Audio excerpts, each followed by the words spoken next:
Welcome to the Voice of UK News Updates. Gaza نمائندہ دی voice of UK عالمی عدالت انصاف نے نسل کشی کنونشن پر عمل درآمد کے لیے اسرائیل کو ہنگامی احکامات جاری کرتے ہوئے نسل کشی کرنے والے اقدامات سے روکنے اور غزہ میں انسانی صورتحال بہتر بنانے کا حکم دیا۔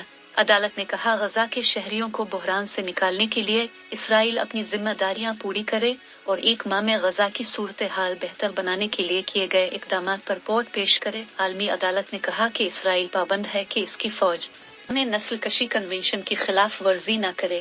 تمام فریق بین الاقوامی قانون کے پابند ہیں۔ عالمی عدالت انصاف نے اسرائیل کے خلاف جنوبی افریقہ کی جانب سے دائر نسل کشی مقدمے کا عبوری فیصلہ سناتے ہوئے اسرائیل کو غزہ میں نسل کشی روکنے کے اقدامات کرنے کا حکم دیا ہے۔ عدالت نے عبوری فیصلے میں قرار دیا کہ اسرائیل کی جانب سے فلسطینیوں کی نسل کشی کیے جانے کے جنوبی افریقہ کے عائد کردہ الزامات میں سے کچھ درست ہیں۔ اسرائیل غزہ میں انسانی امداد کی اجازت دے۔ عالمی عدالت انصاف کے 17 رکنی پینل میں سے 16 ججز موجود تھے۔ صدر عالمی عدالت نے عبوری فیصلہ سنایا۔ 15 ججوں نے فیصلے کی حمایت اور 2 نے مخالفت کی۔ ہنگامی احکامات 2-15 کی اکثریت سے منظور ہوئے۔ فیصلے میں کہا گیا کہ اسرائیلی حملوں میں جانی اور انفراسٹرکچر کا نقصان ہوا ہے۔ عدالت نے غزہ میں انسانی نقصان پر تشویش ظاہر کی اور کہا کہ غزہ میں اسرائیلی حملوں میں بڑے پیمانے پر شہریوں کی اموات ہوئی۔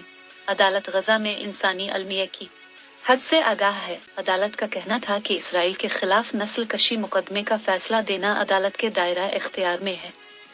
عدالت نے غزہ نسل کشی کیس معطل کرنے کی اسرائیلی درخواست مسترد کر دی۔ عدالت نے کہا اسرائیل کے خلاف نسل کشی کیس کے کافی ثبوت موجود ہیں۔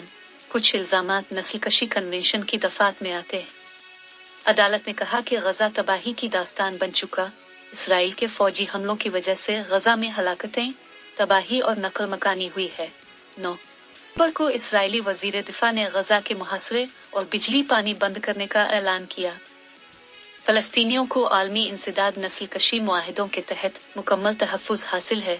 عدالت غزہ میں فلسطینیوں کو نسل کشی کی کارروائیوں سے محفوظ رکھنے کے حق کو تسلیم کرتی ہے۔ فیصلے کے متن کے مطابق عالمی عدالت کے پاس نسل کشی کیس میں ہنگامی احکامات جاری کرنے کا اختیار ہے۔